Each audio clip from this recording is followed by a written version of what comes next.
Bab 1671. Penghancuran Aliansi Pembunuh Kalajengking. Jiwa Raja Assassin yang terfragmentasi menyalurkan teknik-teknik di dalam tubuhnya dan membentuk perisai kerajaan hitam yang terbuat dari aura pembunuh. Meskipun kuat, perisai itu langsung terbakar habis oleh lautan api roh yang dilepaskan oleh naga api. Lautan api spiritual terus membakar telapak tangan, lengan, dan dadanya. Terbakar oleh api spiritual itu, ia berteriak dalam benak Lily. Sebagai salah satu api terkuat di dunia, api Dewa Naga Api terlalu kuat untuk diblokir oleh Raja Assassin. Sesaat kemudian, energi roh Assassin Monarch terbakar habis dan hanya benih roh yang tersisa. Benih roh itu memiliki jiwa yang baru lahir di dalamnya. Benih itu mencoba lari, tetapi jiwa naga api membuka mulutnya dan menghisapnya sebelum menelannya. Jiwa yang terfragmentasi dari Assassin Monarch, seorang petarung legendaris pada masanya di benua api merah tua, telah meninggal. Setelah kematian sang raja, di lubuk hati King Feng Li, gulungan hitam di tangan Leng Xie hancur berkeping-keping dan melayang ke tanah. Leng Xie menyaksikan gulungan hitam itu menghilang sedikit demi sedikit, bagaikan selembar kertas yang terbakar. Gulungan itu berubah menjadi abu yang melayang dan lenyap di udara. Tercengang karena tak percaya, Leng Xie berdiri di sana seperti patung. Dia memiliki dua harta terpenting. Salah satunya adalah pakaian harta kerajaan yang telah dihancurkan oleh tinju lili. Yang lainnya adalah Raja Assassin dalam gulungan hitam. Namun, gulungan itu telah menghilang dan tidak diragukan lagi Raja Assassin telah terbunuh. Leng Xie menolak menerima hasil ini. Meskipun Raja Assassin telah lama meninggal, sebagai penguasa alam Raja Roh, jiwanya yang terfragmentasi masih jauh lebih kuat daripada penguasa alam tertinggi. Leng Xie bertanya-tanya bagaimana jiwanya terbunuh. Sebagai seorang master alam tertinggi tingkat pertama, kekuatan tempurnya setara dengan miliknya. Kemampuan tempur Li Qingfeng mengalahkannya berkat teknik kultivasinya yang lebih kuat daripada Leng Xie. Terlepas dari semua ini, Leng Xie masih hidup dan ia tidak percaya Raja Assassin legendaris itu telah dibunuh oleh Li Qingfeng. Ia mengira matanya sedang mempermainkannya. Sambil menggosok matanya, Leng Xie melihat lagi, dan masih melihat abu gulungan hitam menghilang sedikit demi sedikit. Dengan keterkejutan dan ketakutan di matanya, Leng Xie bertanya dengan suara keras, "Bagaimana kamu membunuh Raja Assassin?" Sambil tersenyum tipis, Li Qingfeng menjawab dengan tenang, "Sudah kubilang jiwa fragmentaris Raja Assassin tidak sebanding denganku, tapi kau bersikeras mengirimnya ke kematiannya. Sekarang dia sudah mati, kaulah yang selanjutnya." Memancarkan niat membunuh yang kuat, King Feng Li berjalan menuju Leng Xie sementara sosok hitam terbentuk di belakangnya. Kini, seolah-olah Lily yang menjadi predator sementara Leng Xie yang menjadi mangsa. Peran mereka telah bertukar, yang pasti akan mengejutkan siapapun yang menyaksikannya karena mereka tak pernah membayangkan Leng Xie, Panglima tertinggi aliansi pembunuh Kalajengking yang terkenal kejam, akan menjadi begitu pucat karena ketakutan hingga tak ada sedikit pun perlawanan yang tersisa dalam dirinya. Menyalurkan esensi vital dalam tubuhnya, Leng Xie berbalik untuk melarikan diri. Secepat kilatan petir hitam, Lily Qingshan menendang tanah dengan ringan dan langsung memasuki kehampaan. Ketika ia muncul kembali, ia sudah berada di hadapan Leng Xie, menghalangi jalannya. Ekspresi Leng Xie berubah drastis. Ia berputar untuk lari ke arah lain, tetapi selalu terhalang. Ia sama sekali tidak bisa lari dari Li Qingfeng. Li Qingfeng berkata, "Leng Xie, simpan usahamu karena kau tidak bisa lari dariku hari ini. Aku akan mengirimmu ke neraka. Ingat, jangan macam-macam denganku di kehidupanmu selanjutnya." Kemudian, dia tiba-tiba mengulurkan tangan kanannya, dan secepat kilat, dia mencengkeram leher Leng Xie dengan dua jarinya dan mengangkatnya ke udara. Menendang-nendang dengan panik di udara, mata Leng Xie dipenuhi ketakutan. Ia takut mati. Para pembunuh adalah orang-orang yang paling pengecut sebelum mati, karena kematian adalah hal yang paling mereka takuti dalam hati mereka. Leng Xie memohon pada Li Qingfeng, "Tolong lepaskan aku akan mengikutimu." Dengan senyum tipis, Li Qingshan berkata, "Aku tidak membutuhkan pelayan sepertimu." Sambil mengerahkan tenaga pada jari-jarinya, King Feng Li mematahkan leher Leng Xie dengan suara retakan. Detik berikutnya, Leng Xie memuntahkan seteguk darah dan jatuh ke tanah, mati. Leng Xie, pembunuh pertama di negeri Lingyun dan panglima tertinggi aliansi pembunuh Kalajengking, meninggal. Semua pembunuh di aliansi pembunuh Kalajengking dibunuh oleh King Feng Li. Udara dipenuhi bau darah yang menyengat, dan tanah dipenuhi mayat dan anggota tubuh yang patah. Pemandangan itu sungguh mengerikan, persis seperti di neraka. Anak anjing hitam berkata dari samping, "King Feng Li, ayo cepat masuk ke kastil. Ini markas besar aliansi pembunuh Kalajengking, dan aku yakin ada banyak harta spiritual dan harta karun lainnya di dalamnya." Sambil mengangguk, Lily bergegas masuk ke kastil bersama anak anjing hitam. Ketika mereka memasuki sebuah ruangan di kastil, mereka disambut oleh lampu-lampu yang berkelap-kelip. "Kita kaya. Kita sangat kaya," teriak anak anjing hitam kegirangan dan kegembiraan. Di depan Lily, ada tumpukan emas, perak, dan permata. Namun, ia tidak mempedulikannya karena ia seorang praktisi kultivasi, bukan orang biasa. Di samping tumpukan emas, perak, dan permata, terdapat tumpukan besar batu vitalitas termasuk batu vitalitas tingkat raja, batu vitalitas tingkat kaisar, dan bahkan beberapa batu vitalitas tingkat tertinggi. Di samping sejumlah besar batu vitalitas, ada banyak harta alam seperti ramuan roh, ramuan ajaib, dan teknik kultivasi. Dalam beberapa tahun terakhir, aliansi pembunuh kalajengking telah membunuh banyak kultivator dan mengambil teknik kultivasi, batu vitalitas, harta spiritual, bahkan emas, perak, dan permata mereka, lalu menyembunyikan semua jarahan mereka di istana. Leng Xie mengira istana adalah tempat teraman untuk menyimpan harta karun karena ia tinggal di sana. Tak seorang pun bisa menemukan tempat ini, dan kalaupun bisa, tak satu pun dari mereka yang sebanding dengan Leng Xie, mengingat ia mengenakan pakaian harta karun tingkat raja. Namun, ia tidak menyangka Lily Qingshan akan menemukan tempat ini dan membunuhnya dengan mudah. Bahkan jiwa Raja Assassin yang terfragmentasi pun terbunuh oleh jiwa naga api di benak Li Qingshan. Semua kekayaan yang dikumpulkan Leng Xie selama puluhan tahun terakhir kini jatuh ke tangan King Feng Li. Dengan rakus, anak anjing hitam bergegas menuju ramuan dan batu vitalitas. Ia menelan beberapa ramuan dan mengubahnya menjadi energi iblisnya. Bab 1672. Negara Lingyun terkejut. Melihat tatapan rakus di mata anak anjing hitam, Li Li mengerucutkan bibirnya, berkata, "Anak anjing, pelan-pelan saja. Sia-sia kau menelan ramuan seperti itu. Kau harus mengolahnya satu per satu." Black Puppy tertawa dan berkata, "King Feng Li, ada terlalu banyak ramuan, ramuan spiritual, dan batu vitalitas di sini, dan mustahil bagi kita untuk membawa semuanya. Aku akan makan sepuasnya sebelum membawa pulang sebagian." Melihat ke depan, Lily merasa si anak anjing hitam benar. Ruangan itu penuh dengan batu vitalitas, ramuan, herba spiritual, dan harta spiritual dalam jumlah besar yang telah dikumpulkan oleh aliansi pembunuh kalajengking selama bertahun-tahun. Beberapa di antaranya adalah pembayaran dari putra mahkota atas jasanya menjalankan bisnis dan membunuh musuh-musuhnya. Sekarang, semuanya menjadi milik Lily dan si anak anjing hitam. Lily berjalan mendekat dan mengambil segenggam pil ramuan untuk kekuatan fisik. Ia memasukkannya ke dalam mulut dan mulai mengunyah. Ramuan-ramuan itu berubah menjadi aliran esensi vital yang mengalir di sepanjang kulit, meridian, otot, urat, dan tulangnya sebelum berkumpul di inti rohnya. Inti rohnya yang semakin kuat memancarkan cahaya keemasan yang cemerlang. Di antara ramuan roh, King Feng Li menemukan beberapa bunga jiwa, buah 7 daun, dan rumput bintang. Ia memberikannya kepada Kaisar Malam Kegelapan dan jiwa naga api agar mereka memulihkan kekuatan jiwa mereka. Sementara itu, batu giling kekacauan tampaknya telah merasakan keberadaan ramuan dan herba spiritual. Batu itu terbang keluar dari pikiran Lily dan membentuk pola cahaya hitam putih berbentuk es. Ia memasuki tumpukan ramuan roh dan mulai menyerap serta memurnikannya sebelum mengubahnya menjadi energinya. Ia makan jauh lebih banyak daripada Li Qingfeng dan si anjing hitam. Hanya dalam beberapa saat, ia telah menelan lebih dari setengah ramuan dan ramuan spiritual. Nafsu makannya yang besar mengejutkan Li Qingfeng dan si anjing hitam. Lily berteriak, "Batu giling, pelan-pelan. Jangan makan semuanya karena aku membutuhkannya." Namun, batu giling kekacauan mengabaikan Li Qingfeng. Pola hitam putih itu menelan semua ramuan dan herba spiritual dalam kehadirannya yang kacau, lalu menelannya. Terdiam, Kaisar Malam Kegelapan dan jiwa naga api merasa sangat frustrasi dengan batu giling kekacauan. Mereka ingin menendang batu giling itu atas apa yang telah dilakukannya.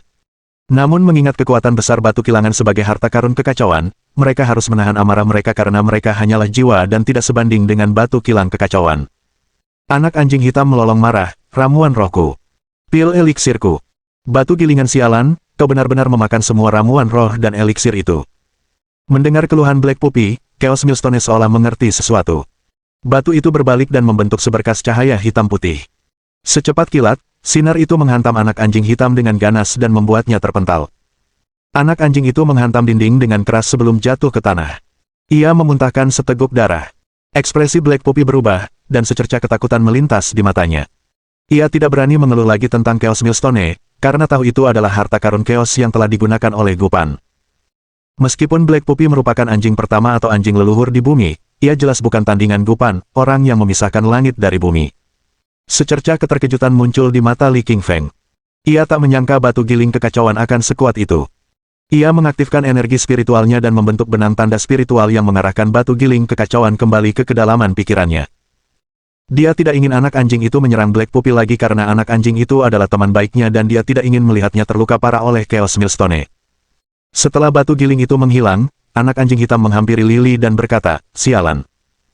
Batu giling kekacauan memang pantas disebut sebagai harta spiritual yang pernah digunakan oleh Gupan, yang memisahkan langit dari bumi. Kekuatannya tak terkalahkan."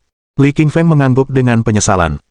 Meskipun batu giling kekacauan hidup di dalam pikirannya, batu itu tidak selalu mematuhi perintahnya dan terkadang melakukan hal yang berlawanan dengan keinginannya. Beberapa kali, Li Qingfeng harus memberinya ramuan roh dan energi roh dalam jumlah besar sebagai imbalan atas bantuannya. Namun, meskipun hanya sekali, Li Qingfeng tetap harus merasa puas. Bagaimanapun, itu adalah harta karun yang kacau. Dengan harta karun itu, Li Qingfeng memiliki satu lagi harta penyelamat yang membuatnya tak terkalahkan saat diserang energi spiritual. Melihat sekeliling ruangan yang kosong, Li Qingfeng merasa sakit hati karena kehilangan ramuan, herba spiritual, dan harta spiritual lainnya. Semuanya telah ditelan oleh batu giling kekacauan, tak tersisa.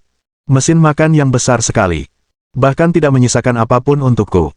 Sungguh tidak sopan. Umpat Li Qingfeng dalam hati. Tentu saja, dia tidak berani menyuarakan keluhannya, karena takut Chaos Millstone akan memukulinya. Meskipun semua ramuan, herba spiritual, dan harta spiritual telah ditelan oleh batu giling kekacauan, emas, perak, permata, dan teknik kultivasinya masih ada. Li Qingfeng menyimpannya di cincin interspatialnya dan berjalan keluar ruangan. Katanya, "Anak anjing, ayo kita keluar dari sini." Sebelum mereka pergi, King Feng Li membakar markas besar aliansi pembunuh kalajengking dan semua mayat di dalamnya, mengubah semuanya menjadi abu. King Feng Li dan anak anjing hitam meninggalkan Gunung Harimau Hitam dan segera kembali ke hotel mereka di ibu kota Kekaisaran Negara Lingyun. Banyaknya pembunuhan hari itu telah menguras banyak energi vital mereka. Lily dan si anjing hitam kelelahan. Mereka melewatkan latihan kultivasi dan langsung tertidur begitu kembali ke hotel. Mereka tidur sepanjang siang dan malam. Ketika King Feng Li keluar dari hotel keesokan harinya, dia mendengar orang-orang berbicara satu sama lain dengan bersemangat. "Tentu saja aku pernah mendengarnya. Konon, Leng Xie, panglima tertinggi aliansi pembunuh kalajengking, dan ratusan pembunuh lainnya dibantai. Tak satu pun dari mereka selamat. Tahukah kau bahwa pembunuh itu sama kuatnya dengan kekejamannya? Dia membakar mereka semua menjadi abu setelah membantai semua pembunuh itu." Semua orang di hotel membicarakan kehancuran aliansi pembunuh kalajengking dengan tatapan takjub. Lagi pula, aliansi pembunuh kalajengking adalah organisasi pembunuh terkuat di negeri Lingyun. Selain itu, Leng Xie telah mencapai alam tertinggi tingkat ketiga dan terkenal di seluruh dunia kultivator diri. Banyak anak akan menangis ketakutan saat menyebut nama Leng Xie. Iblis sebesar itu kini telah mati dengan menyedihkan. Selain orang-orang di hotel, di seluruh negeri Lingyun, orang-orang dari tiap kota, tiap sudut, tiap keluarga, tiap sekte tengah membicarakan tentang kehancuran aliansi pembunuh kalajengking. Kekalahan aliansi pembunuh kalajengking menggemparkan seluruh negeri Lingyun.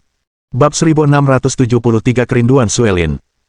Berjalan di jalan-jalan di ibu kota kekaisaran, King Feng Li dan anak anjing hitam mendengar percakapan orang banyak di sekitar mereka dan terkejut hingga tidak bisa berkata-kata mendengar komentar mereka.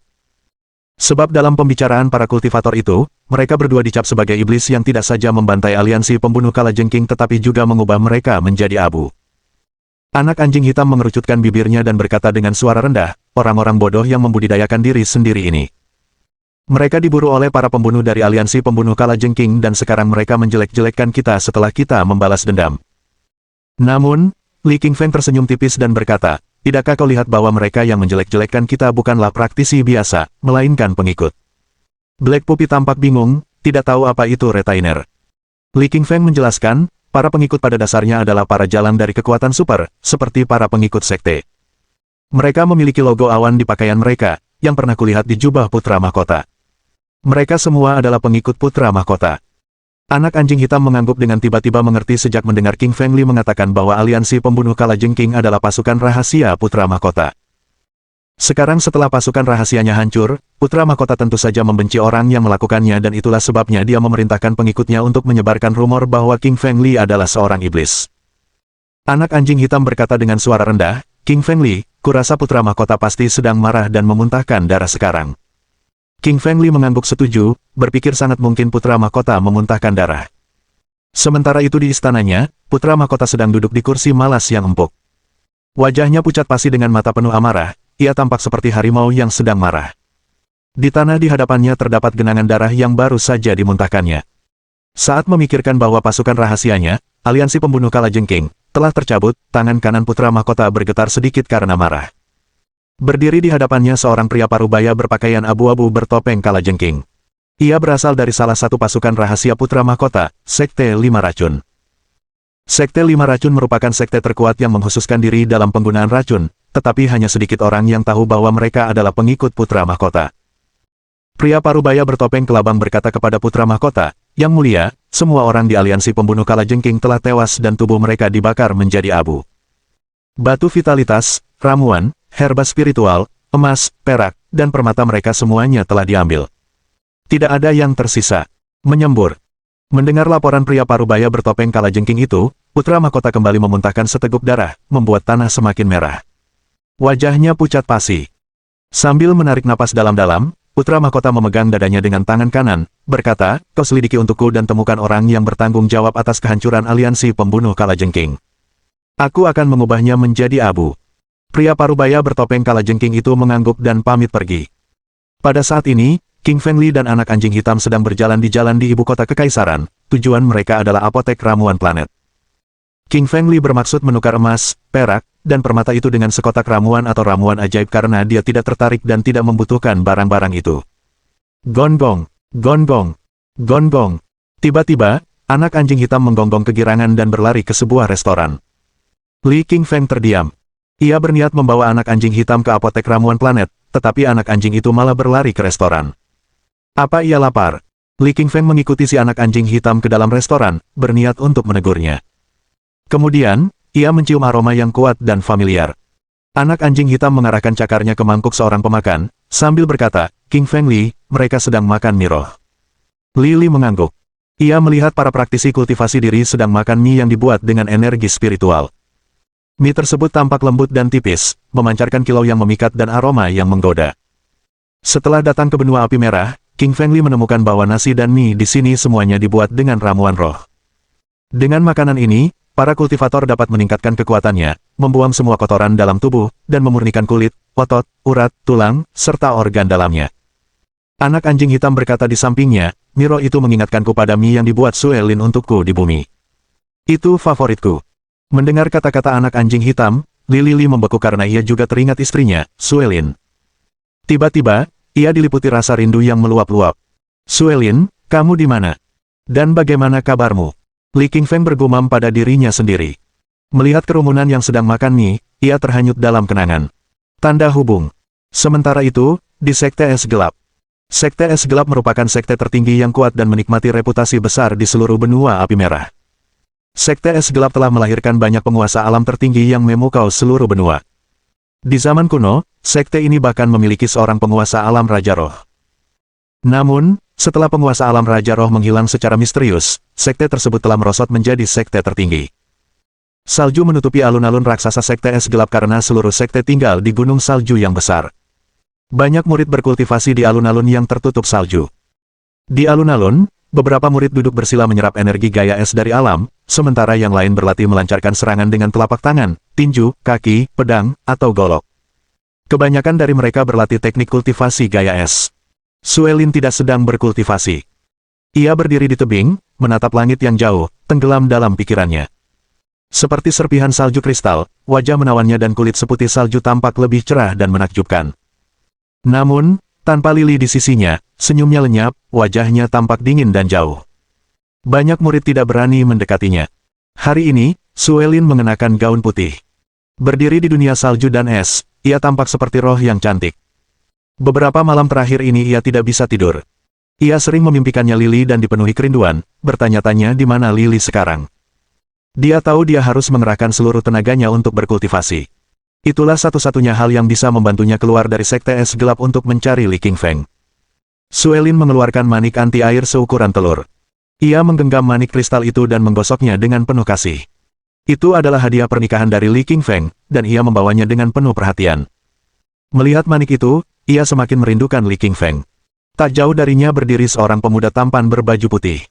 Ia menatap Suelin dengan tatapan penuh amarah. Pemuda itu sangat gagah. Dengan wajah tampan, alis tebal, mata besar, dan postur tubuh tinggi, ia sungguh menawan. Bab 1674. Pengejar Suelin.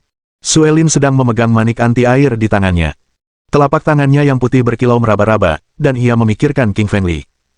Ia tidak menyadari bahwa pemuda tampan itu tak jauh di belakangnya, matanya menyala-nyala penuh gairah saat menatapnya. Pemuda tampan itu ragu sejenak, lalu akhirnya berjalan menuju Suelin, sambil memegang sekuntum bunga teratai salju. Seorang pria yang menghadiahkan sekuntum bunga teratai salju kepada anggota Sekte Es Gelap adalah tanda pengakuan. Jelas saja pemuda tampan itu ingin mengaku pada Suelin. Pemuda tampan itu berjalan sangat cepat. Meskipun jaraknya beberapa ratus meter dari Suelin, ia hanya mengambil 2 langkah untuk sampai di sisi Suelin. Ia sebenarnya mempraktikkan cara berjalan yang sangat cerdik, yang dapat memperpendek jarak yang panjang, sehingga melangkah keluar sama saja dengan berjalan 100 meter. Ketika Suelin mendengar gerakan seseorang menginjak salju, dia akhirnya menyadarinya dan mengerutkan kening saat dia berbalik, mendapati pemuda tampan itu ada di sebelahnya. Mengenai pemuda tampan ini, Suelin tentu tahu siapa dia. Namanya Tian Xuan, dan dia adalah ketua muda Sekte Es Gelap. Dia telah merebut kekuasaan besar di seluruh Sekte Es Gelap, dan banyak wanita menyukainya sementara banyak pria memujanya. Tian Xuan tidak hanya tampan, kultivasinya juga sangat kuat, telah mencapai alam roh tertinggi. Tian Xuan mengambil bunga teratai salju di tangannya dan menyerahkannya kepada Suelin yang berdiri di depannya.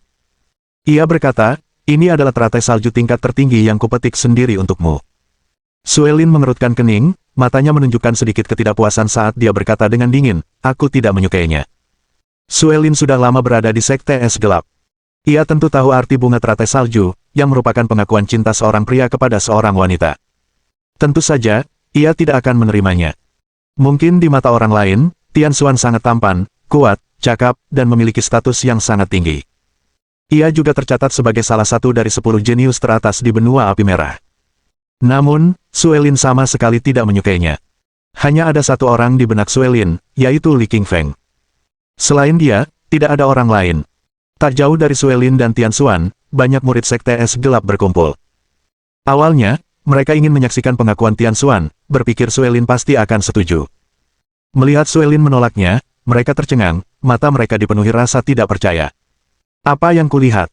Murid muda yang baru tiba, Suelin, menolak pengakuan master muda Sekte Tian Xuan. Suelin terlalu gila. Dia bahkan tidak punya tempat untuk tuan muda Sekte di hatinya. Banyak wanita ingin menjadi pacarnya, tetapi dia sama sekali tidak mempertimbangkannya. Apa kau tidak tahu tentang ini? Suelin itu orang penting. Konon, ketua sekte secara pribadi mengangkatnya sebagai murid dan sangat menghargainya. Murid-murid di sekitarnya membicarakan hal ini, sebagian berkata bahwa Suelin harus menerima Tian Xuan sementara yang lain menganggapnya sangat gila. Mengenai komentar dari orang-orang di sekitarnya, Suelin sama sekali tidak menghiraukannya. Ia melirik manik air bening di tangannya dan menempelkannya di dekat hatinya. Ini adalah hadiah dari Li Qingfeng, dan ia sangat menghargainya. Suelin tidak menoleh ke samping untuk melihat Tian Xuan. Ia hanya berjalan melewatinya seolah-olah Tian Xuan hanyalah udara tipis.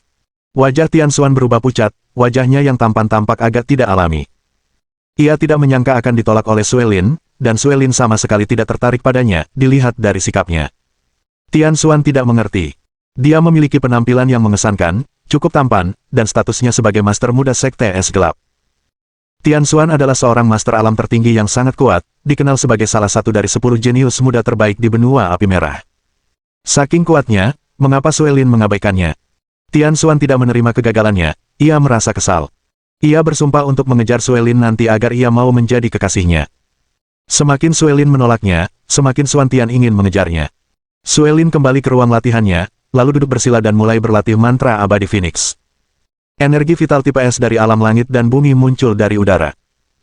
Energi berjenis es berkumpul menjadi awan kabut putih, mengikuti ke kulitnya, menembus ke meridiannya, dan akhirnya berkumpul ke inti rohnya, di mana dia membentuk pusaran air putih yang berputar tanpa henti. Perut bagian bawah Suelin bagaikan lubang tanpa dasar yang terus melahap energi es di alam langit dan bumi, memungkinkan mereka masuk dan memperkuat tubuhnya sendiri. Kekuatannya meroket. Sayang, tunggu sampai aku mencapai alam kaisar roh, lalu aku akan menemukanmu, gumam Suelin, matanya penuh dengan kegigihan. Sekte Es Gelap berada di bagian paling utara benua api merah, sementara negara Lingyun berada di bagian paling selatan benua api merah. Wilayah kekuasaan Sekte Es Gelap merupakan daerah gletser dan tundra, dengan salju turun dan es membeku, tetapi negara Lingyun sangat panas dengan matahari bersinar tinggi di langit. Cuaca panas yang lengket dan tanah yang hangat membuat orang-orang tampak terbakar matahari, dengan dahi yang penuh keringat. Lily dan si anak anjing hitam sedang berjalan-jalan di ibu kota kekaisaran kerajaan Lingyun. Jalan-jalannya lebar, dengan deretan toko di kedua sisinya yang terbuat dari meteorit tingkat 4 yang sangat keras. Tetapi sekarang karena matahari bersinar, cuaca menjadi sangat panas, dan telapak kaki mereka terasa terbakar. Banyak petani swadaya bersembunyi di toko atau restoran untuk menghindari gelombang panas. Hanya beberapa pejalan kaki yang ada di jalan. Hari sudah siang, jadi tidak banyak orang di sekitar.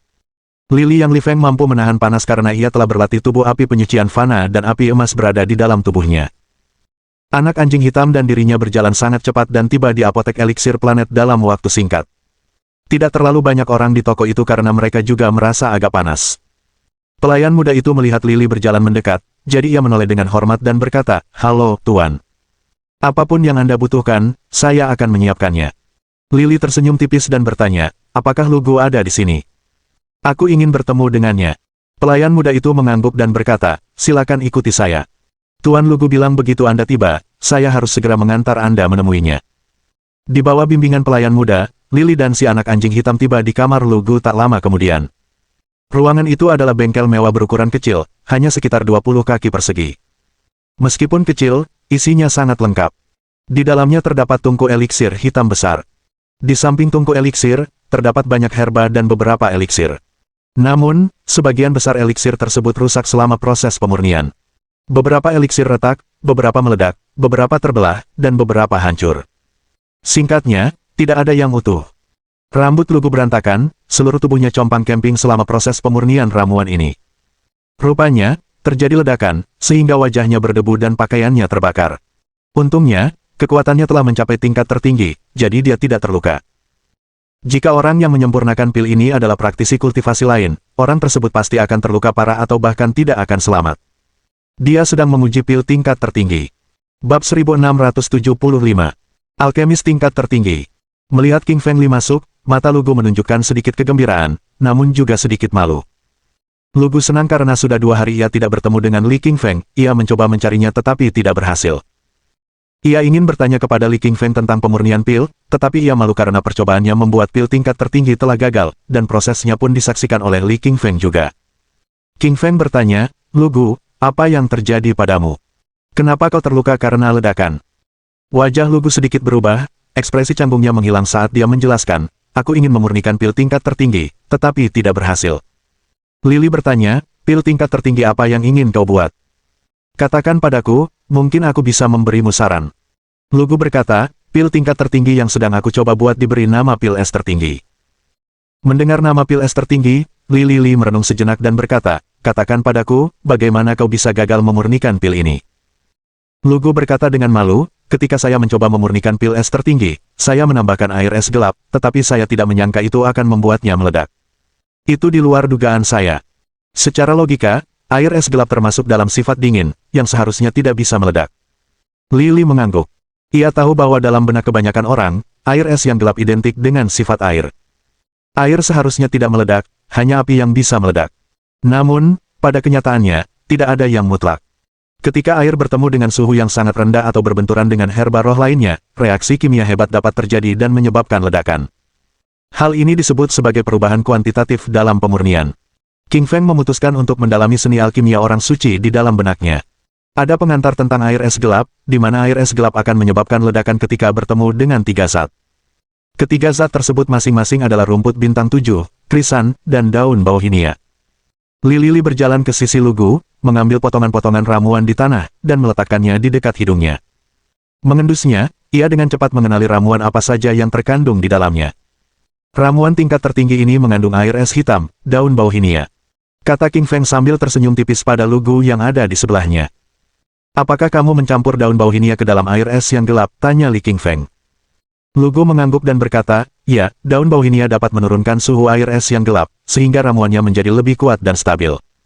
Lili menggelengkan kepalanya dan berkata, "Air es tidak bisa digunakan bersama daun bauhinia.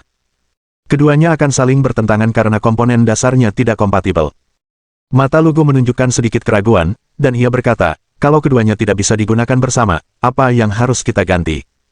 Seni alkemis benua api merah mengatakan bahwa keduanya harus bekerja sama, apakah itu salah? King Feng Li tersenyum tipis dan berkata, "Aku tidak tahu validitas seni alkemis benua api merah, tapi teknik semacam ini benar-benar salah." Petik 2. Li Qingfeng menjelaskan secara rinci kepada Lugu mengapa es hitam dan daun bauhinia saling bertentangan. Ini adalah pengetahuan paling dasar tentang ramuan. Seperti 5 elemen penting, emas, kayu, air, api, dan tanah. Ketika kayu bersentuhan dengan api, ia akan meledak saat terbakar. Inilah sifat kedua elemen tersebut. Ada situasi lain, saat air bertemu tanah, dalam kondisi sedingin es, tanah akan membeku dan akhirnya dapat menyebabkan ledakan. Lugu tiba-tiba tersadar, matanya dipenuhi kejutan, menatap Li Qingfeng dengan secercah rasa terima kasih dan kekaguman. Lugu tahu tentang kemampuan luar biasa Li Qingfeng dalam meramu pil, dan hari ini, ia menyaksikannya lagi. Lugu tahu bahwa sebagai seorang alkemis, seseorang hanya bisa disebut alkemis tingkat tertinggi jika ia mampu memurnikan pil tingkat tertinggi. Karena ia hanya mampu memurnikan ramuan tingkat kaisar kelas 9, ia hanya bisa disebut alkemis tingkat kaisar kelas 9. Menjadi alkemis tingkat tinggi selalu menjadi impian Lugu. Kini, ia melihat kemungkinan untuk mewujudkan impiannya, jika Li Qingfeng bersedia membantunya. Lugu menatap King Feng Li dengan penuh harap dan memohon, "King Feng Li, bisakah kau membantuku?" Li Qingfeng tersenyum dan berkata, "Lugu, kau meminjamkanku begitu banyak batu vitalitas tingkat kaisar di lelang ibu kota kekaisaran, jadi aku jelas perlu berterima kasih padamu. Hari ini, aku akan memberitahumu cara memurnikan ramuan tingkat tertinggi agar kau bisa menjadi alkemis tingkat tertinggi." Li Qingshan tersenyum dan menjelaskan, perbedaan terbesar antara alkimia tingkat tertinggi dan alkimia tingkat kaisar adalah karakter ramuannya. Jika ramuan tingkat kaisar bisa mencapai kemurnian 70%, maka ramuan tingkat tertinggi bisa mencapai kemurnian 80%. Semakin tinggi tingkat seorang alkemis, semakin jernih dan halus bahan-bahannya dalam khasiat ramuan roh. King Feng Li tersenyum dan memberitahu Lugu semua tentang metode pemurnian ramuan tingkat tertinggi yang dirinci dalam seni alkimia orang suci. Setelah Lugu mendengarkan, wajahnya dipenuhi kegembiraan karena dia adalah seorang alkemis kelas 9 tingkat kaisar dan hampir dapat mencapai tingkat tertinggi. Lugu sangat familiar dengan proses pemurnian pil dan beberapa khasiat ramuan spiritual, seperti cara memurnikan ramuan agar kemurniannya meningkat. Namun, ia kurang wawasan. Sekarang, setelah King Feng Li menceritakan situasinya pada Lugu, dia akhirnya mengerti bagaimana cara memurnikan ramuan tingkat tertinggi, jadi hatinya sangat gembira. Lugu pertama-tama berterima kasih kepada Li Qingfeng, lalu berbalik dan mulai memurnikan pil es tertinggi. Ia ingin menguji metode yang baru saja diajarkan Li Qingfeng dan melihat apakah itu benar. Tentu saja, Lugu sudah mempercayai Li Qingfeng dalam hatinya. Lugu pertama-tama melemparkan beberapa herba spiritual ke dalam tungku alkimia, lalu melepaskan api merahnya untuk memanaskannya. Ini adalah tungku alkimia hitam, setinggi 2 orang. Di permukaan tungku terukir serangkaian kitab suci jimat gelap. Setiap kitab suci jimat mewakili sejenis ramuan roh. 3 hal terpenting untuk memurnikan pil adalah herba roh, tungku alkimia, dan terakhir, api. Tentu saja, ada faktor penting lainnya, yaitu kekuatan roh sang alkemis. Semakin kuat kekuatan roh sang alkemis, semakin baik pula ramuan yang dihasilkan selama penyempurnaannya. Kekuatan roh Lugu tidak diragukan lagi sangat kuat, sehingga api merah yang dipadatkannya juga sangat kuat, terus-menerus memanaskan tungku alkimia di bawahnya. Dalam sekejap, tungku alkimia mulai memancarkan gelombang aroma herbal. Menurut metode yang diajarkan oleh Li Qingshan, ukuran dan pengendalian api, juga sifat dan proporsi ramuan roh, berada dalam rasio optimal, tanpa penyimpangan sedikit pun. 1 jam kemudian, wangi rempah-rempah yang harum tercium dari dalam tungku alkimia, yang membuat orang merasa sangat nyaman, seperti sedang meminum sup yang paling lezat.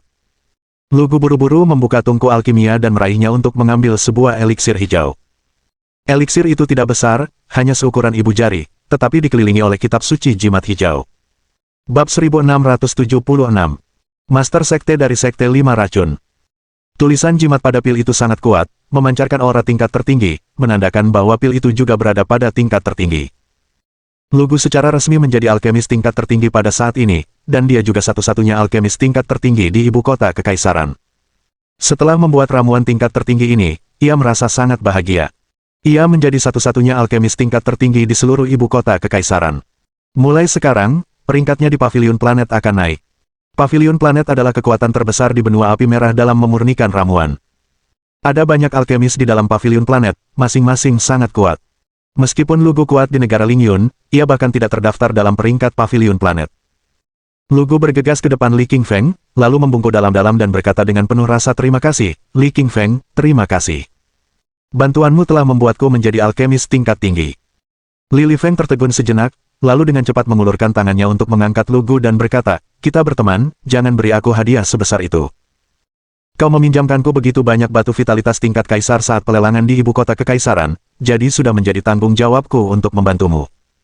Sejujurnya, Lily masih sangat berterima kasih kepada Lugu. Karena Lugu telah meminjamkannya banyak batu vitalitas tingkat kaisar di pelelangan di ibu kota kekaisaran, yang memungkinkannya memenangkan lelang tulang naga. Berkat tulang naga, Lily mampu menembus alam tertinggi, yang meningkatkan kekuatannya secara drastis. Terlebih lagi, jari telunjuk kanannya telah berasimilasi dengan tulang naga. Dapat dikatakan bahwa ia tak terkalahkan. Sangat sedikit orang yang bisa menandinginya di level yang sama. Setelah King Fengli dan Lugu berbincang selama beberapa hari, King Fengli mengajarinya beberapa pengetahuan penyempurnaan alkemis tingkat tertinggi, dan bahkan memberinya 2 formula untuk ramuan tingkat tertinggi, jadi Lugu sangat gembira. Saat King Fengli hendak pergi, Lugu menariknya ke samping dan memberinya beberapa ramuan tingkat tertinggi yang baru saja dimurnikannya. Awalnya, Lily tidak mau menerimanya, tetapi Lugu tidak setuju dan bersikeras memberinya ramuan itu. Itu adalah caranya untuk berterima kasih. Lily dengan enggan menerima ramuan tingkat tertinggi ini. Ia tahu bahwa ramuan spiritual yang sangat berharga dibutuhkan untuk menyempurnakan ramuan tingkat tertinggi. King Fengli tidak ingin mengambil ini tanpa kompensasi apapun dan teringat bahwa tujuannya datang ke apotek ramuan planet adalah untuk menukar emas, perak, dan barang-barang lainnya untuk ramuan dan berbagai macam ramuan roh. King Fengli mengeluarkan benda-benda ini dari cincin interspatialnya dan memberikan semuanya kepada Lugu, yang kemudian bersikeras memberinya beberapa ramuan tingkat kaisar.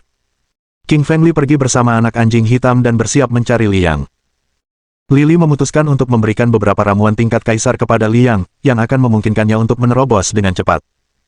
Lagi pula, Liang tidak membuat terlalu banyak terobosan dalam waktu yang lama. Jika dia membiarkannya begitu saja, dia akan terluka jika diserang oleh orang jahat. Namun, ketika Lily dan si anak anjing hitam kembali ke restoran, mereka tidak menemukan Liang. Mereka mencari di kedua kamar dan tidak menemukannya. Sebaliknya, mereka menemukan sebuah kalimat yang ditulis dengan tinta hitam di kamar Liang. Ada kalimat di catatan hitam itu, King Fengli, datanglah ke makam umum tak bertanda di tengah malam atau Liang akan mati. Melihat kalimat ini, Lily King Feng menunjukkan sedikit amarah di wajahnya. Ia mengulurkan tangannya dan langsung merobek kertas itu. Ketika anak anjing hitam menyadari apa yang terjadi, wajahnya pun menjadi marah. Sejak mereka tiba di planet tingkat atas ini, mereka selalu bersama Liang, jadi mereka memiliki hubungan yang kuat dengannya. Meskipun mereka tidak banyak bicara, Liang tetaplah orang yang mereka temui di planet tingkat tinggi. Terlebih lagi, ia datang ke sini dari dunia yang lebih rendah, jadi mereka memiliki kemiripan dengannya. Saat ini, Lily dan si anak anjing hitam merasa geram, karena ada yang mengancam mereka dengan membawa Liang pergi. Anak anjing hitam di sebelah Lily Feng berkata, mereka bahkan berani menculik Liang, mereka pasti mencari mati. Begitu aku tahu siapa pelakunya malam ini, aku tak punya pilihan selain mencabik-cabik mereka. Li King Feng tersenyum dingin dan berkata, menghancurkan mereka saja sudah terlalu kejam. Aku harus menghancurkan tulang mereka menjadi debu. Li King Feng pergi menemui pemilik restoran dan mencoba mencari tahu tentang Liang, tetapi pemilik restoran itu tidak tahu apa-apa. Setiap kali ditanya, ia hanya menjawab tidak tahu apa-apa. Lily menggunakan penglihatan penetrasi di mata kanannya, memancarkan cahaya kemasan yang menembus kehampaan. Ia samar-samar melihat topeng berwajah kelabang di kehampaan, yang telah membawa Liang pergi. Adegan yang dilihat Lily King Feng terjadi beberapa jam yang lalu, sangat samar. Kemudian Li King Feng merasakan sakit yang tajam di matanya, jadi ia segera berhenti menonton. Anak anjing hitam yang berada di sampingnya bertanya, King Feng Li, apa yang kamu lihat? Li King Feng menggelengkan kepalanya dan berkata, aku samar-samar melihat seorang pria parubaya bertopeng kelabang, tapi sekarang aku tidak tahu siapa dia. Heli mengeluarkan selembar kertas dan menggunakan pena untuk menggambar pria parubaya bertopeng kelabang. Ia bertanya kepada pemilik restoran di sebelahnya, tetapi pemilik restoran yang gemuk itu menggelengkan kepala dan berkata ia juga tidak tahu. Wajah King Feng Li penuh amarah, ia merasa seolah-olah pemilik restoran ini sedang mempermainkannya. Dengan tamparan keras, ia pun terbanting ke tanah, membuat pemilik restoran itu tersungkur setengah mati. Restoran ini bukan restoran biasa, karena para pangeran dan anggota keluarga kerajaan sering bersantap di sana. Bisnis yang ternama ini membuatnya merasa cukup bangga pada dirinya sendiri, yang kemudian memicu amarahnya karena dipukuli. Namun, ketika ia melihat niat membunuh yang kuat terpancar dari mata Lily, ia menahan diri untuk tidak mengatakan apa-apa. Karena ia merasa jika ia mengatakan satu kata lagi, ia pasti akan dibunuh oleh Lily. Lily King Feng berjalan keluar bersama si anak anjing hitam, tetapi ia meninggalkan pesan sebelum pergi. Jika ia tidak dapat menemukan Liang, ia akan membakar seluruh restoran. Tepat saat King Feng Li meninggalkan restoran, King Feng Li bertemu seorang kenalan yang tidak lain adalah Yayun. Hari ini, Yayun mengenakan gaun merah, yang menonjolkan lekuk tubuhnya yang anggun dan indah. Gaun merah ini membuat wajahnya yang eksotis semakin menarik. Wajahnya yang memerah bagaikan dua apel kecil, merah dan berkilau. Li Qingshan mengerutkan kening dan berkata, Yayun, bagaimana kamu bisa ada di sini? Setelah mendengar apa yang dikatakan Li Qingfeng, Yayun berbisik, bagaimana menurutmu? Tentu saja, aku menunggumu. Li Lili menoleh dengan bingung dan heran. Ia tidak mengerti apa yang dikatakan wanita itu, mengapa wanita itu menunggunya di sini. Mungkinkah ada sesuatu yang penting? Yayun tertawa dan menjelaskan, penatua misterius yang menjual tulang putih itu ingin bertemu denganmu, jadi aku datang ke sini. Tidak ada waktu. Li Qingfeng langsung menolaknya. Raut terkejut muncul di wajah Yayun, lalu ia berkata, pria tua misterius itu sangat kuat, seorang master alam Raja Roh setengah langkah. Jika kau bisa mendapatkan sisi baiknya, itu sama saja dengan mendapatkan penyelamat tambahan di benua api merah. Li Lifeng menggelengkan kepalanya dan berkata, saat ini temanku Li yang dibawa pergi, jadi aku akan menyelamatkannya. Aku tidak punya waktu untuk bertemu dengan lelaki tua misterius itu bersamamu. Yayun berkata, baiklah, aku akan membantumu menemukan Liang. Setelah kita menyelamatkan Liang, kita akan bertemu orang tua itu. Bab 1677. Makam umum tak bertanda. Li Qingfeng berpikir sejenak, lalu mengangguk setuju. Ia mengeluarkan sketsanya dan bertanya kepada Yayun apakah ia mengenal orang itu atau tidak. Yayun melihat potret di tangan Lili, lalu mengangguk dan berkata, orang yang memakai topeng kelabang itu adalah ketua sekte dari Sekte Lima Racun. Dia sangat terkenal di negeri Lingyun dan berada di alam tertinggi tingkat ketiga. Jadi dia adalah Master Sekte Lima Racun. Setelah mendengar kata-kata Yayun, wajah Lili berubah. Matanya dipenuhi amarah dan sedikit niat membunuh. Setelah tiba di negeri Lingyun, ia tentu saja mendengar nama Sekte Lima Racun. Sekte itu terkenal dengan spesialisasinya dalam penggunaan racun. Ia bahkan tidak menyangka mereka akan menculik Liang, mereka pasti sedang mencari kematian mereka sendiri. Li Qingfeng berkata, Yayun, tahukah kamu di mana makam umum tak bertanda? Aku ingin pergi ke sana. Wajah Yayun berubah saat ia berkata, makam umum tak bertanda itu sangat berbahaya. Konon katanya ada pabrik swasta di sana. Banyak orang mati di sana, jadi tidak ada yang berani masuk. Tulang-tulang berserakan di mana-mana, jadi kusarankan kau untuk tidak masuk saja. Li Lifeng menggelengkan kepalanya dan berkata, tidak, Li yang ada di makam umum tak bertanda. Sekalipun mereka memasang banyak jebakan yang tak terhindarkan, aku harus pergi. Ketika King Feng Li selesai berbicara, dia mulai berjalan menuju makam umum tak bertanda bersama anak anjing hitam. Makam umum tak bertanda terletak di bagian paling barat ibu kota kekaisaran. Di luar kota, terdapat sebuah gunung di pinggiran kota. Gunung ini tidak tinggi, hanya beberapa ribu meter persegi, tetapi terdapat banyak gundukan tanah di dalamnya. Di dalam gundukan itu, terdapat rumput liar yang dipenuhi tulang-tulang putih berserakan, semuanya tulang manusia. Dagingnya telah habis dimakan binatang buas. Ada beberapa binatang iblis di dalam makam umum tak bertanda ini yang akan melahap mayat-mayat yang dibuang di sini, tidak menyisakan apapun kecuali tulang belulang. Seiring waktu, aura mayat hidup mulai terbentuk di makam umum tak bertanda. Bahkan suara-suara hantu pun sering terdengar, sehingga sangat sedikit orang yang berani pergi ke sana. Hantu-hantu ini bahkan sudah membuat orang ketakutan setengah mati, bahkan sebelum mereka mendekati makam umum tak bertanda. Namun, sekarang ada dua orang di dalam makam umum tak bertanda, mereka adalah Li Qingfeng dan anak anjing hitam. Mengenai makhluk-makhluk yang disebut hantu ini, Li Qingfeng dan anak anjing hitam tidak takut.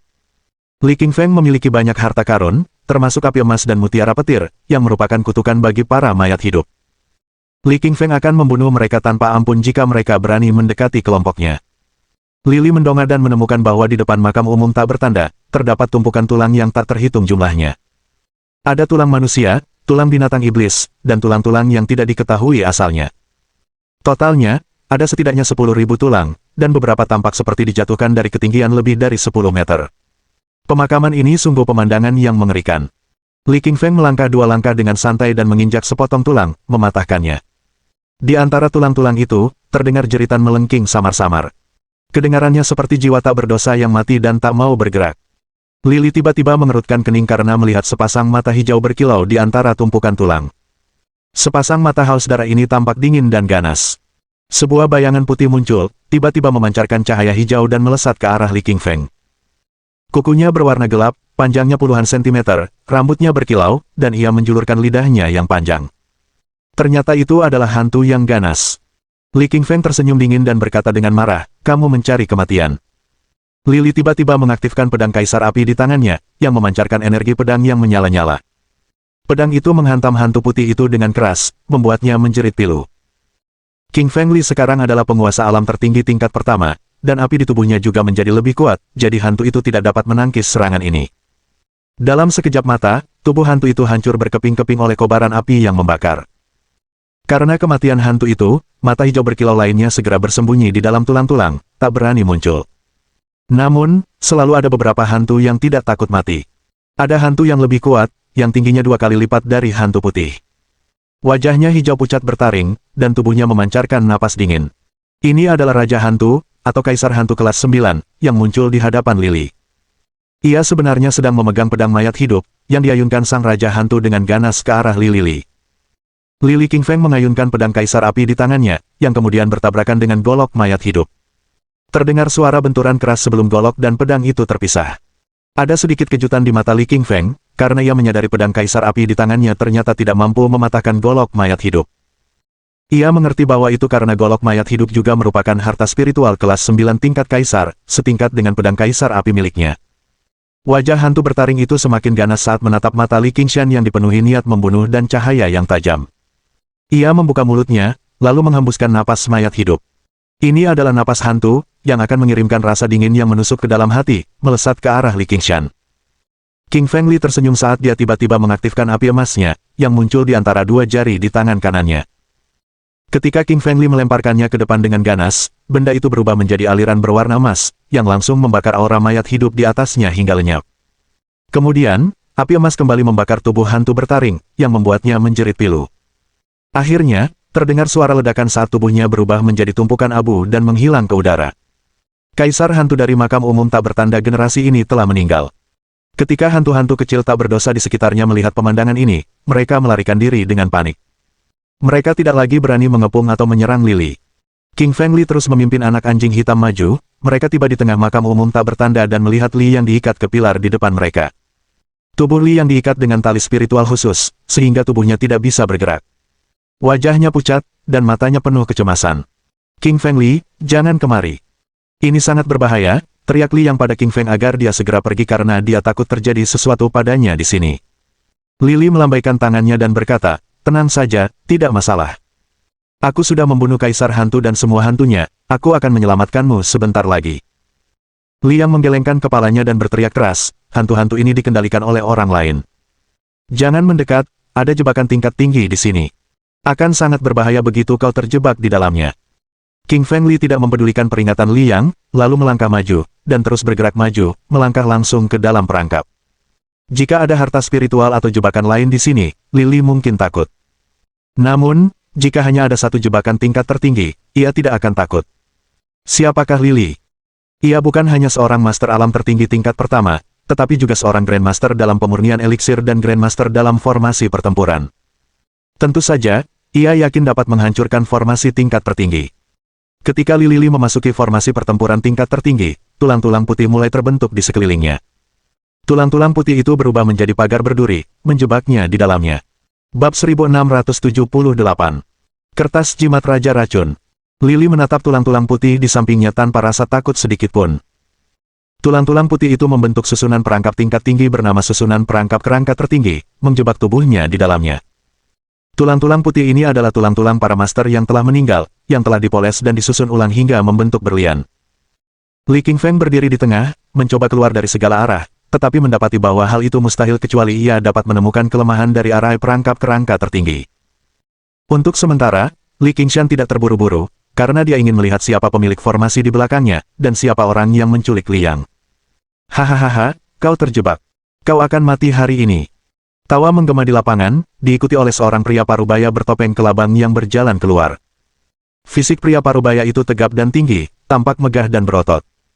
Ia memegang pedang yang memancarkan aura berbahaya. Usianya bisa ditebak dari suaranya yang serak, membuat King Feng berpikir usianya sekitar 40 tahun. Pria parubaya itu diikuti oleh beberapa lusin murid berpakaian hitam. Setiap murid berwajah gelap, dan aura berbahaya menyelimuti tubuh mereka. Li Feng menatap pria parubaya di depannya, menyipitkan matanya, lalu berkata, kau ketua sekte 5 racun, kan? Kenapa kau menculik Li Yang? Pria parubaya bertopeng kelabang itu tersenyum dingin dan berkata, menurut penyelidikan saya, Anda adalah tersangka utama pembantaian aliansi pembunuh kalajengking. Mereka adalah pendukung putra mahkota, dan Anda berulang kali memprovokasi Yang Mulia, jadi saya perlu membawa Anda ke sini dan membunuh Anda. Li Qingfeng mengangguk dan berkata, jadi itu permintaan putra mahkota. Baiklah, aku akan membunuhmu hari ini dan membiarkanmu bertemu dengan teman-temanmu di aliansi pembunuh kalajengking. Pria parubaya bertopeng kelabang itu tersenyum dingin dan berkata, jadi itu artinya kau membunuh Leng Xie dari aliansi pembunuh kalajengking. Kau sekarang terjebak dalam perangkap tingkat tertinggi, dan kau masih berpikir kau bisa lolos. Kau pasti akan mati. Tak seorang pun bisa lolos dari arai perangkap kerangka tertinggi. Li Qingfeng tersenyum tipis dan berkata dengan arogan, bukalah mata anjingmu untuk melihat dengan jelas. Aku akan menghancurkan arai perangkap kerangka tertinggi sekarang, agar kau dapat melihat dengan jelas betapa kuatnya arai perangkap kerangka tertinggi ini. Ini hanyalah sampah di mataku. Lili telah menggunakan penglihatan penetrasi mata kanannya untuk melihat celah pada arai perangkap kerangka tertinggi. Arai itu tersembunyi di sudut paling barat laut, tertutup kabut. Untungnya, Lili telah membangkitkan warisan Raja Kekacauan. Jadi, ia memiliki mata dewa yang dapat membedakan antara kebenaran dan kepalsuan. Jika tidak, akan sulit untuk menemukan kelemahan dari arai perangkap kerangka tertinggi ini. Lili mengaktifkan tubuh api penyucian fana di dalam tubuhnya, lalu menggunakan tinju neraka cekik. Tinjunya memancarkan mantra neraka, mantra berbentuk kecebong ini mengandung kekuatan yang dahsyat. Rasanya dingin dan mengerikan, seolah-olah bisa menghancurkan segalanya di dunia. Tinju kanan Li Qingfeng muncul di kehampaan, secepat kilat dan secepat guntur. Tinju itu langsung mengenai kitab suci jimat di sudut barat laut arai perangkap kerangka tertinggi dan langsung meledak. Saat kitab suci jimat tingkat tertinggi hancur, tulang-tulang putih itu terbakar, lalu berubah menjadi asap putih dan lenyap. Kemudian, King Feng Li mengulurkan tangan kanannya, lalu menggambar busur di udara dan menghancurkan tulang-tulang putih di sekitarnya menjadi potongan-potongan kecil dan mengubahnya menjadi asap. Tak jauh dari situ, wajah lelaki parubaya bertopeng kelabang itu memucat, matanya penuh ketidakpercayaan. Perlu diketahui, dia menyewa seorang ahli susunan tingkat tinggi untuk memasang susunan perangkap kerangka tertinggi ini. Tujuannya adalah untuk menjebak Li Qingshan di dalamnya, lalu membunuhnya. Dia tidak menyangka Li Qingshan akan memecahkannya dengan mudah. Kekuatan King Feng Li benar-benar di luar dugaannya. Tak hanya lelaki parubaya bertopeng kelabang itu yang terkejut, puluhan murid di belakangnya pun tampak terkejut, raut wajah mereka penuh dengan ketidakpercayaan. Li Qingfeng berkata dengan dingin, sudah kubilang. Susunan perangkap kerangka tertinggimu terlalu lemah, seperti sampah. Sekarang lebih baik kau percaya saja. Karena kalian anak buah putra mahkota, aku akan mengirim kalian ke neraka. Li Lili melangkah maju, dan setiap kali ia melangkah, tulang-tulang putih di bawah kakinya patah. Tulang-tulang keras itu tidak menghentikannya melangkah maju. Kecepatan Lili sangat tinggi, menunjukkan kemampuannya. Dalam sekejap mata, ia tiba di depan pria parubaya bertopeng kelabang itu, mencegahnya melarikan diri. Mulut lelaki parubaya bertopeng kelabang itu mengeluarkan tawa jahat, kemudian sejumlah besar serangga beracun, kalajengking, laba-laba, kelabang, dan ular berbisa langsung bermunculan dan mengepung King Feng Li. Pria parubaya bertopeng kelabang itu tersenyum dingin dan berkata dengan lantang, King Feng Li, aku akan menggunakan racun serangga beracun itu untuk meracunimu. Kurasa kau takkan sanggup menahan racun mematikan ini. Pria parubaya bertopeng kelabang itu memerintahkan semua serangga beracun untuk menyemburkan racun hitam yang sangat korosif. Saat pertama kali muncul, racun itu menggerogoti udara, yang mengeluarkan suara berderak. Sebuah lubang besar muncul di tanah, dan itu sangat mengerikan. Hanya dengan sekali pandang, Li Qingfeng menyadari bahwa serangga-serangga ini adalah serangga beracun tingkat kaisar, masing-masing sangat kuat. Mereka terkenal dan bergengsi di dunia luar. Mereka benar-benar mampu meracuni makhluk kuat di alam kaisar roh hingga mati, tetapi menurut Li Qingfeng, itu tidak efektif. Lili langsung mengeluarkan mutiara petirnya dari cincin interspatial, lalu mengaktifkan mantra petir untuk melepaskan kekuatan petir. Mantra itu langsung melepaskan lebih dari 100 petir merah dari kehampaan. Petir merah ini adalah petir tingkat tertinggi, sangat kuat, yang mampu menghancurkan kehampaan. Petir itu menyambar serangga beracun dengan ganas, lalu tubuh mereka menggigil dan langsung hancur berkeping-keping. Serangga-serangga tingkat kaisar ini sama sekali bukan lawan petir tingkat tertinggi. Mereka semua mati dan menghilang. Wajah pria parubaya bertopeng kelabang itu berubah drastis dan berkata, bagaimana kau bisa mengendalikan kekuatan guntur dan kilat? Mustahil. Bahkan jika kau seorang penguasa alam Raja Roh, kau tetap tidak akan bisa mengendalikan kilat. Lili tersenyum tipis dan berkata, tidak ada yang mustahil. Aku akan memberimu rasa tersambar petir hari ini. Lili langsung mengendalikan mutiara petir di tangannya, lalu sekali lagi melepaskan lebih dari 100 petir merah. Petir-petir ini langsung menyambar pria parubaya bertopeng kelabang itu. Detik berikutnya, pria parubaya bertopeng kelabang itu memancarkan cahaya hitam. Itu adalah kertas jimat. Kertas jimat itu tidak besar, hanya seukuran telapak tangan. Namun, kekuatan yang dipancarkannya luar biasa, bahkan mampu menangkis serangan petir. Pria parubaya bertopeng kelabang itu berkata, "King Feng Li, kertas jimat hitam di tubuhku ini adalah harta karun pemberian Kaisar Racun. Kau tidak akan bisa membunuhku." Li King Feng tidak mempercayainya.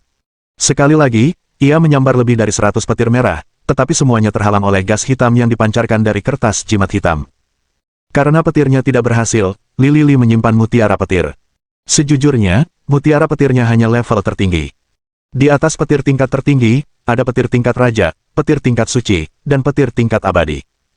Di masa depan, ketika ia bisa meningkatkan, memperkuat, dan mengembangkan petirnya, petir itu pasti bisa membunuh pria di depannya ini. Bab 1679. Membunuh Master Sekte dari Sekte 5 Racun. Apa yang perlu dilakukan King Feng Li sekarang adalah mengubah teknik serangannya, dan membunuh ketua sekte dari Sekte 5 Racun. Tinju ketujuh, menghancurkan tubuh, teriak Li King Feng sambil menggunakan jurus ketujuh dari tinju neraka cekik, jurus terkuat yang pernah dipelajarinya. Tinju ini muncul tiba-tiba, dipenuhi dengan tulisan jimat neraka berbentuk kecebong, yang membelah langit menjadi dua dan menghantam pria parubaya dengan topeng kelabang.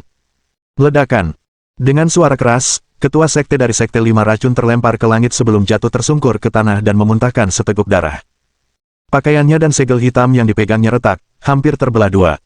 Sayangnya, ketua sekte dari Sekte 5 Racun memiliki jimat kertas Raja Racun, kalau tidak, tubuhnya pasti sudah terbelah dua oleh tinju lili. Jimat Raja Racun pada dasarnya menyelamatkannya. Ketika ketua sekte dari Sekte 5 Racun berdiri, ia merasakan sakit yang hebat ketika melihat segel Raja Racun yang retak. Ini adalah harta spiritual yang diberikan Raja Racun kepadanya, harta itu sangat kuat, dan telah memblokir banyak serangan untuknya. Kala itu, beberapa master dari alam tertinggi tingkat kelima mencoba membunuhnya, namun jimat kertas milik Raja Racun mampu menangkisnya, namun kini terdapat retakan panjang dan tipis pada jimat kertas milik Raja Racun, seakan-akan akan pecah di saat berikutnya. Serangan King Feng Li terlalu kuat, bahkan membuatnya takut, seorang master alam tertinggi tingkat ketiga. Pada saat ini, ketua sekte dari Sekte 5 Racun akhirnya mengerti bagaimana ketua sekte dari aliansi pembunuh kalajengking tewas, dia jelas dibunuh oleh tinju King Feng Li. Setelah King Feng Li memukul jatuh ketua sekte dari Sekte 5 Racun itu dengan satu pukulan, dia tidak membuang waktu sedetik pun, dengan kecepatan yang luar biasa, dia langsung menerjang ke arah ketua sekte dari Sekte 5 Racun itu. Li King Feng kembali menggunakan jurus ketujuh, tinju neraka cekik, dengan energi neraka yang tersimpan di dalam tubuhnya, dan membentuk segel berbentuk kecebong di sekelilingnya. Ia tampak seperti Raja Neraka, yang mampu membuat langit dan bumi bergetar, dan hendak melubangi langit. Tinju King Feng Li mengenai segel di dalam tangan ketua sekte-sekte 5 Racun, dan retakan tunggal sebelumnya menjadi dua. Ledakan. King Feng Li mengayunkan Strangle Hell Fist tanpa mengambil napas, dan menghantam jimat kertas milik Raja Racun dengan kekuatan yang tak tertandingi, yang membuat permukaan jimat kertas itu retak semakin parah. Jimat kertas milik Raja Racun tiba-tiba hancur berkeping-keping dan berubah menjadi kabut hitam, lalu lenyap begitu saja. Pemimpin sekte dari Sekte 5 Racun tercengang, dia berdiri di sana tanpa bergerak seolah-olah baru saja melihat hantu, tetapi kalaupun dia benar-benar melihat hantu, dia tidak akan merasa setakut ini.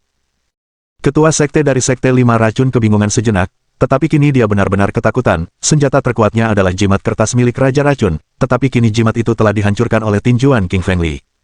Jurus tinju macam apa yang dipelajari Li King Feng? Bagaimana bisa sekuat ini, apalagi dia belum pernah melihatnya sebelumnya. Bukan hanya ketua sekte 5 Racun saja yang tercengang, para pengikut dan tetua 5 Racun yang berdiri di belakangnya pun juga tercengang. Mereka tahu betul kekuatan ketua sekte dari Sekte 5 Racun, terutama kekuatan jimat kertas milik Raja Racun, mereka telah melihatnya beberapa kali, dan setiap kali jimat itu mampu membunuh musuh dengan mudah, tanpa sedikit pun gagal, tetapi kali ini. Bagaimana mungkin ini terjadi? Master sekte kita tak terkalahkan, dan jimat kertas Raja Racun juga tak terkalahkan, kecuali penyerangnya adalah Master Alam Raja Roh, jimat itu pasti akan selalu menangkis serangan apapun. King Feng Li itu baru berada di level pertama alam tertinggi, bagaimana mungkin dia menghancurkan jimat kertas Raja Racun? Apa aku salah lihat? Kau tidak salah lihat, jimat kertas Raja Racun sudah hancur. Apa yang harus kita lakukan? Bahkan ketua sekte pun tidak sebanding dengannya, apalagi kita. Murid-murid Sekte 5 Racun itu berbicara satu sama lain dengan ketakutan di mata mereka, mereka semua tampak pucat dan gemetar. Aku harus lari, aku tidak bisa tinggal di sini. Kita akan mati kalau terus di sini. Pemimpin sekte dari Sekte Lima Racun kembali sadar, dan wajahnya berubah drastis.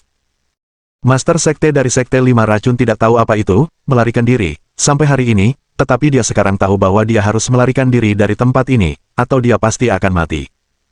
Ketua sekte dari Sekte Lima Racun berbalik dan mencoba lari, ia bahkan membakar darah esensinya dan menggunakan teknik terkuat yang dimilikinya. Melihat pemimpin sekte dari Sekte Lima Racun melarikan diri, semua murid yang berdiri di belakangnya langsung mengubah raut wajah mereka. Mereka tidak menyangka bahwa pemimpin sekte mereka akan meninggalkan mereka dan melarikan diri. King Feng Li tertawa dingin, dan sekilas cibiran muncul di matanya. Master sekte dari Sekte Lima Racun ini bukanlah seorang manusia, ia meninggalkan murid-muridnya dan melarikan diri sendirian. Lili tidak akan melepaskannya begitu saja. Ia memanipulasi api emas di dalam tubuhnya agar muncul di ujung jarinya, dan menyemburkan aliran api emas, yang suhunya mengerikan, lebih dari 8.000 derajat. King Feng Li merentangkan jari-jarinya ke depan, dan dua api emas berubah menjadi sambaran petir emas yang, dengan kecepatan ekstrim, menyerang Master Sekte dari Sekte Lima Racun. Ahahaha. Ketua Sekte Lima Racun menjerit pilu.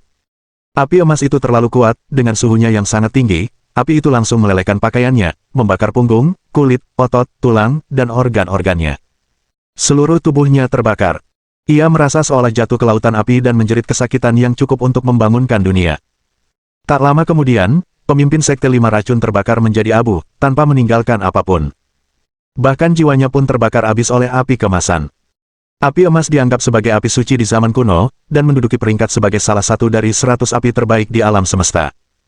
Setelah disempurnakan oleh Lili, suhunya bahkan mencapai lebih tinggi lagi, tentu saja, ia dapat menduduki peringkat 80 teratas.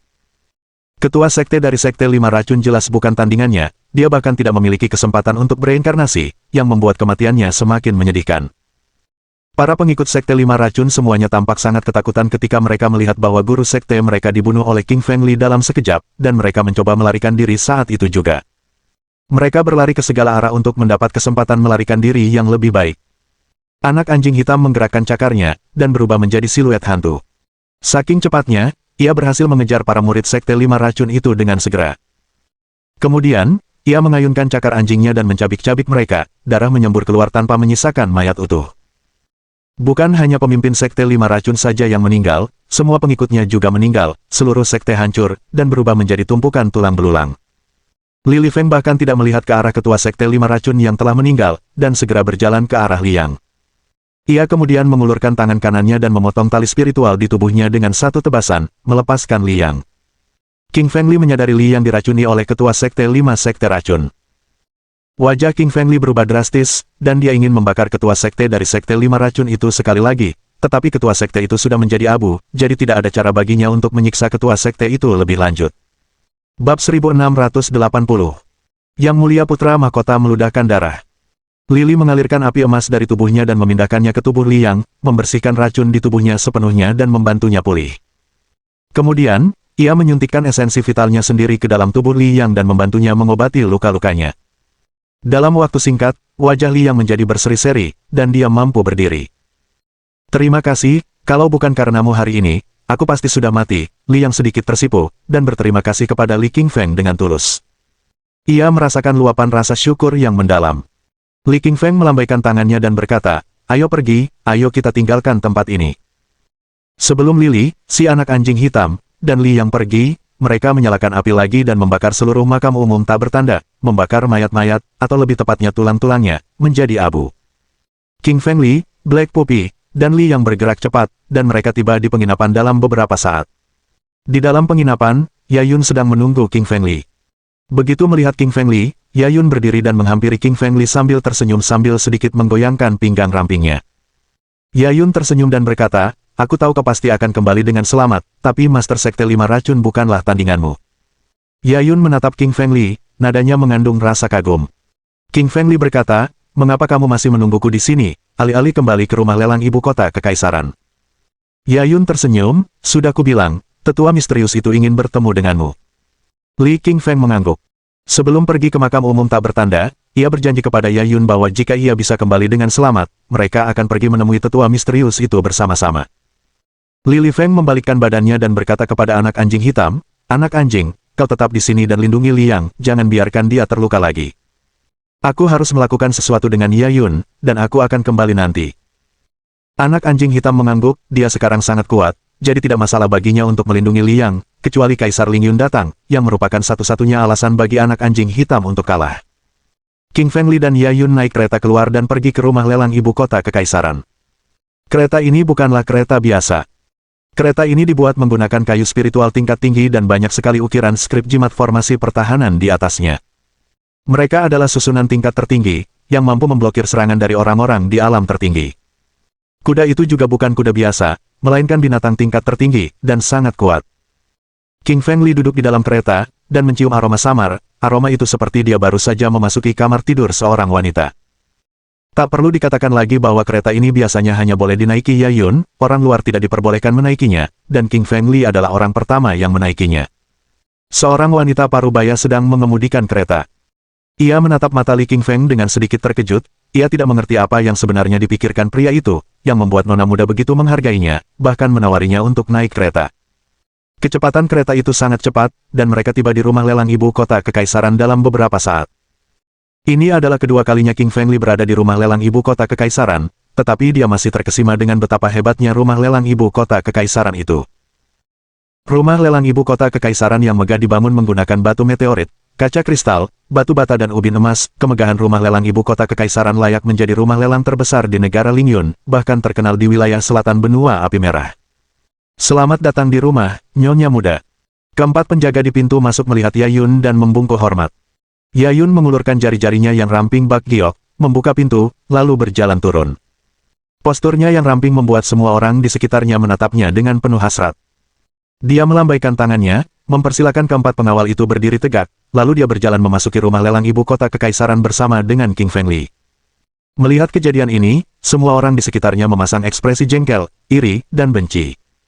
Mereka berharap bisa menjadi King Fengli, sehingga bisa menggantikannya dan tetap berada di samping Yayun. Yayun benar-benar cantik dan bisa menduduki peringkat 3 besar di negeri Ling Yun, bahkan bisa dibandingkan dengan putri ketiga. Siapa dia? Kenapa dia bersama Yayun? Aku iri sekali. Kau bodoh, apa kau tidak melihat pemuda itu? Dia adalah Li King Feng, dan akhir-akhir ini sedang naik daun di ibu kota kekaisaran. Jadi dia Li King Feng. Kudengar dia berani memukul pengawal putra mahkota, dan dia makan malam dengan putri ketiga. Dia punya beberapa keahlian. Semua kultivator berbicara satu sama lain, beberapa mengenali King Fengli dan memperkenalkannya kepada yang lain. Ketika semua orang mengetahui status dari King Fengli, mereka semua terkejut dan menatapnya dengan kagum, karena ia mampu bertemu dengan beberapa wanita tercantik di negeri Ling Yun, putri ketiga dan Yayun. Negara Ling Yun paling banyak memiliki 3 orang lain yang setingkat dengan King Fengli. Yayun tentu saja mendengar komentar dari yang lain, dia memandang Li King Feng dan berkata, kamu beruntung dengan wanita, kamu bahkan bisa makan dan minum teh dengan putri ketiga. Lili tersenyum tanpa bicara. Dulu ia adalah kekasih yang saleh, satu-satunya yang hijau di antara ribuan bunga. Ia berpengalaman dengan banyak wanita, begitu pula banyak wanita yang ia percayai. King Fengli jelas mengerti bahwa dia tidak boleh membicarakan wanita cantik lain di depan wanita cantik, itu hanya akan menimbulkan masalah untuk dirinya sendiri. Melihat Li King Feng tidak menjawab pertanyaannya, Yayun merasa agak bosan. Ia ingin bertanya kepada Li King Feng siapa yang lebih cantik antara dirinya dan putri ketiga, tetapi sepertinya Li King Feng tidak tertarik dengan topik ini. Pada saat ini di Istana Putra Mahkota, Yang Mulia Putra Mahkota berjalan ke sana kemari dengan cemas, seluruh wajahnya tampak sakit seolah-olah ia akan kehilangan sesuatu, dan hatinya panik. Dia memerintahkan pendukung terkuatnya, pemimpin Sekte Lima Racun, untuk menyelidiki kematian penguasa Liga Pembunuh Kalajengking, dan dia diberitahu bahwa King Fengli telah membunuhnya. Putra Mahkota sangat marah sehingga ia memerintahkan ketua sekte dari Sekte Lima Racun untuk menyiapkan banyak jebakan dan menangkap Liang. Ia kemudian memancing Lili dari formasi tingkat tertinggi untuk membunuhnya. Akan tetapi, saat ini karena ketua sekte dari Sekte Lima Racun masih belum kembali, Putra Mahkota merasa ada sesuatu yang tidak biasa, ia baru saja mengirim mata-mata untuk menyelidiki makam tersebut. Gerbang Istana Putra Mahkota tiba-tiba terbuka, dan seorang pria kurus berpakaian hitam bergegas masuk. Wajahnya pucat dan panik, seolah-olah baru saja melihat hal terburuk di dunia. Karena berlari terlalu cepat, lelaki berpakaian hitam itu langsung terjatuh ke tanah dan berguling menuruni tangga hingga mencapai kaki Putra Mahkota. Putra Mahkota menggerakkan kaki kanannya dan menghalangi gerakan pria kurus berpakaian hitam itu. Ia bertanya, agen rahasiaku, aku memintamu untuk pergi ke makam umum tak bertanda dan melihat apakah ketua sekte dari Sekte Lima Racun telah membunuh Lili. Bagaimana hasil penyelidikannya? Pria kurus berpakaian hitam itu berkata dengan ngeri, Yang Mulia, situasinya tidak terlihat baik. Ketua sekte dan anak buahnya semuanya tewas. Pemimpin sekte 5 racun bahkan terbakar menjadi abu, dan seluruh makam umum tak bertanda telah berubah menjadi api yang berkobar, persis seperti kejadian aliansi pembunuh kalajengking. Menurut beberapa orang di sekitar, orang yang membunuh ketua sekte itu memang Li Qingfeng. Pria ini terlalu arogan, dia menghabisi semua tangan kanan dan kiri yang mulia. Mendengar apa yang dikatakan lelaki berpakaian hitam itu, wajah putra mahkota menjadi pucat dan dia menjadi putus asa dan putus asa, darah di jantungnya mengalir deras ke tenggorokannya. Berdebar. Putra mahkota membuka mulutnya dan mengeluarkan seteguk besar darah, tubuhnya terjatuh ke belakang. Melihat yang mulia muntah darah, petugas pakaian blok tampak ketakutan, tubuhnya gemetar seolah-olah sedang mengalami kejang. Agen berpakaian hitam itu berteriak, "Yang mulia, Anda tidak boleh muntah darah. Jika Anda mati, bagaimana nasib saya? Kaisar pasti akan membunuh saya." Mohon dukungan dari omom ante-ante sekalian, buat subscribe atau sharekan novel Mimin ke Facebook kalian, agar channel Mimin bisa terus berkembang. Dengan begitu, Mimin bisa lebih semangat untuk up novel seru lain ke depannya. Buat teman-teman yang sudah subscribe dan sharekan novel Mimin, Mimin ucapkan terima kasih sebanyak-banyaknya.